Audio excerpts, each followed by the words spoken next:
தமிழ்நாடு அரசு பணியாளர் தேர்வாணையத்தின் தேர்வு கட்டுப்பாட்டு அலுவலர் சண்முக சுந்தரம் காத்திருப்போர் பட்டியலுக்கு மாற்றப்பட்டுள்ளார். செய்தியாளர் பாண்டியராஜன் இணைப்பில் இருக்கிறார். பாண்டியராஜன், வணக்கம். டிஎன்பிஎஸ்சி தேர்வு கட்டுப்பாட்டு அலுவலர் மாற்றப்பட்டுள்ளார், விவரங்களை சொல்லுங்கள். தமிழகம் முழுவதும் நடைபெற இருந்த டிஎன்பிஎஸ்சி குரூப் 2 மற்றும் 2A தேர்வுகள் தேர்வு மையம் ஒதுக்குவதில் ஏற்பட்ட குளறுபடி காரணமாக ரத்து செய்யப்பட்டு தேதி குறிப்பிடாமல் ஒத்திவைக்கப்பட்டிருந்தது. இந்நிலையில் டிஎன்பிஎஸ்சியினுடைய தேர்வு கட்டுப்பாட்டு அலுவலராக இருந்த சண்முக சுந்தரம் IAS காத்திருப்போர் பட்டியலுக்கு மாற்றம் செய்யப்பட்டிருப்பதாக தகவல் வெளியாகி இருக்கிறது.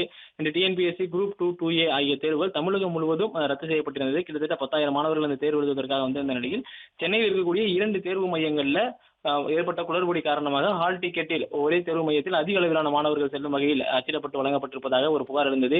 இந்நிலையில் தேர்வுகள் தமிழகம் முழுவதும் ரத்து செய்யப்பட்டிருந்தது.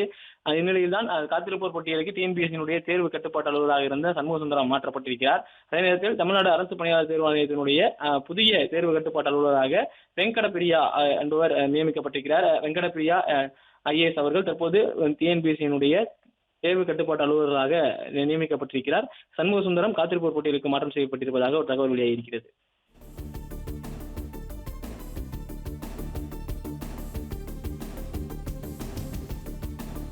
நன்றி பாண்டியராஜன், தகவல்களுக்கு நன்றி.